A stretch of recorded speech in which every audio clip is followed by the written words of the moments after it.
Estamos na nossa última questão aqui da prova P2, uma questão de misturas, né? Questão muito clássica aí que a gente falou que ia cair na prova. Mas antes de fazê-lo, eu queria deixar aqui registrada a importância de você entender aquilo que foi cobrado na prova, ter feito você mesmo os exercícios. Acho que é muito importante nesse período de pandemia você sentar na sua cadeira, pegar seu lápis e você por si mesmo se dedicar para a prova, né? Não é de repente pegar a prova com alguém, pegar do Google, ou seja, você se dedicar a isso vai fazer muito bem e lá na frente você vai ver os frutos que isso vai gerar na sua vida, nos vestibulares e também para a sua vida como um todo, né? Mas vamos terminar, espero que você tenha entendido as 5 primeiras questões, que entenda essa última aqui. Então ela fala de um recipiente aí que vai misturar a água, 160 ml de água e 2 esferas de alumínio. Isso aqui eu chamo sua atenção, onde você tinha que ficar atento, onde cada uma tem 100 gramas. Então, no total eu tenho 200 gramas de alumínio. Tá. Inicialmente, a água está a uma temperatura de 20 graus Celsius e as 2 esferas estão a 80. Tá bom. Aí eu falo para você, te conto toda essa história e pergunto assim, um calorímetro ideal, um calorímetro ideal. No calorímetro ideal, não há troca de calor entre o calorímetro e os líquido, os objetos que estão lá dentro. Não é? Então, nesse calorímetro ideal, a capacidade térmica dele é nula. Então, a gente pode falar que como só tem a água e o alumínio, eu posso dizer que que é importante, né? Eu coloquei 160 ml de água. Ao fazer que a densidade da água é 1 grama por 1 centímetro cúbico, isso significa que em 160 gramas, 160 ml, eu tenho 160 gramas de água. Isso já é importante na hora da nossa montagem.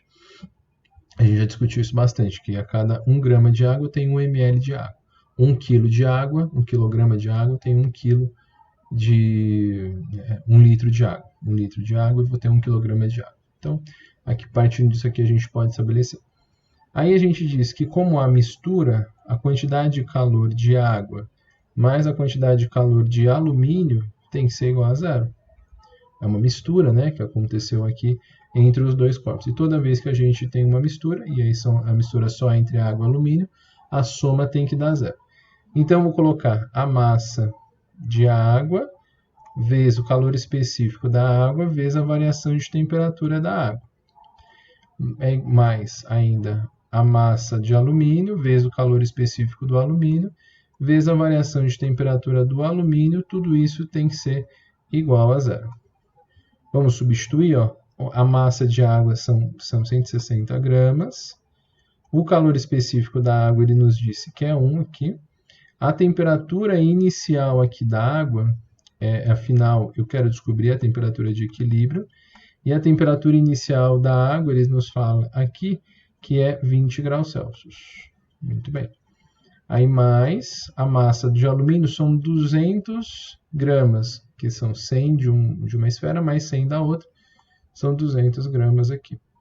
Muito bem. O calor específico do alumínio 0,2, não vou colocar esse gramas, vamos colocar só os números, né? Vezes 0,2, vezes a temperatura final, menos a inicial, que é 80. Tudo isso é igual a zero. Né? Então, a partir disso, a gente vai fazer essa continha e vamos encontrar. Isso vai dar 160, vezes 1 dá 160, θf menos 20, mais, aqui vai ser 40, em θf menos 40, né, vezes menos 80, tudo isso igual a zero.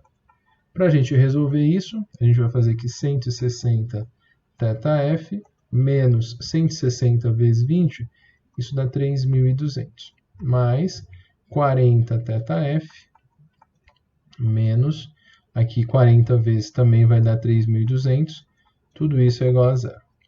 Quando eu passo tudo, deixo tudo para um lado, dá 200 θf, que é o 160 mais 40, é igual a 6.400.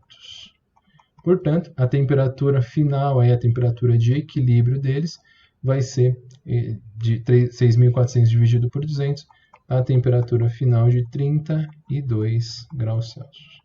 Essa é a temperatura final se não houvesse aí se o calorímetro fosse ideal, né? A gente não tivesse a capacidade térmica do calorímetro. Agora, vamos fazer o item B, né?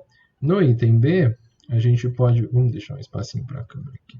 Vou fazer aquela marcação aqui para ficar bem separado um do outro. Vou pegar aqui de cor verde, ó, só para a gente diferenciar um do outro mesmo. Pronto.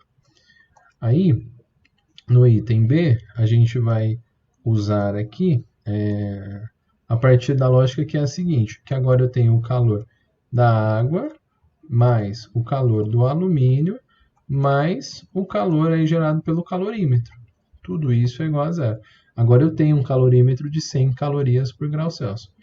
Então, vou usar a mesma lógica aqui, vou substituir, né? Então, eu vou fazer a letrinha um pouquinho menor, M da água vezes o C da água, mais a variação de temperatura da água, mais aí o M do alumínio, vezes o C do alumínio, vezes a variação de temperatura do alumínio, e aqui um ponto importante, é a capacidade térmica do calorímetro vezes a variação de temperatura. Vamos apagar isso aqui para ele caber aqui, ó. A gente dá um jeito sempre. Aí isso tudo vai ter que ser igual a zero. E a gente corrige ele aqui, não tem problema não. A gente faz aqui para que você consiga compreender. A gente faz um dentinho aqui, ó. Como tem espaço, beleza. Aí quando você monta isso, vamos substituir os valores, né? A lógica vai ser exatamente essa, né? Então, vamos colocar aqui a massa da água que a gente vai ter. Vamos colocar, vai ser 160 vezes 1, vezes a variação de temperatura final, que eu não sei, a temperatura de equilíbrio, menos 20, mais a massa do alumínio, vão ser os 200 gramas, vezes o 0,2, temperatura final, menos 80. E aqui vem a parte da capacidade térmica, né? A capacidade térmica do calorímetro é 100, e a temperatura final, vou ter que apagar tudo aqui, vamos apagar, não tem problema não. Vamos aumentar esse dente aqui. Aí essa temperatura final, menos 20. Tudo isso é igual a zero. Por que eu vou colocar que a temperatura final dele vai ser 20? Porque eu falo que inicialmente o recipiente e a água estão a temperatura de 20 graus Celsius. Então agora é importante a gente deixar isso muito claro na hora da solução. Bom, para a gente resolver bem isso, vai ficar 160, vamos colocar aqui já os resultados, 160 vezes o θF menos 20, aqui mais 40 20 vezes 200 vezes 0,2 dá 40, menos 80, aí mais o 100 θF menos o 20. Pronto. Quando você faz tudo isso, isso vai dar 160 θF, 40 θF e 100 θF. Quando você somar tudo isso, isso vai dar 300 θF, tá? E aí aqui, 160 vezes 20, a gente já viu que dá 3.200. Esse aqui dá 3.200. Somados, eles dão menos 6.400. Mesmo processo que a gente fez aqui. Só que, além desses 6.400, a gente vai ter menos 2.000, né? Então, isso daqui vai ser menos 8.400. Tudo isso igual a zero. Aí, a temperatura final dele, temperatura aí de equilíbrio, vai ser esse 8.400 dividido por 300. Isso vai dar 26 graus Celsius. Eu dei uma puladinha aqui em algumas resoluções, uma parte matemática, por uma questão de espaço. Mas, se você tem qualquer dúvida, é só você fazer passo a passo e vai ver que a gente vai chegar nesses 26 graus Celsius mesmo. Tudo bem? Então, essa é a resposta que a gente esperava. Peraí, deixa eu ver se é 26 mesmo. Não, aqui é 28, né? Comi bola aqui. Então, é 28, 26... 28 graus Celsius. Agora sim, dividindo 8.400 por 300, você vai chegar no valor de 28 graus Celsius, que é a resposta que você esperava lá na questão número 6, beleza? Última questão, espero que você tenha entendido aí passo a passo a solução de cada um deles, e a gente chega assim no resultado final da nossa questão número 6 na prova P2. Espero que vocês tenham ido muito bem nessas provas aqui do primeiro trimestre.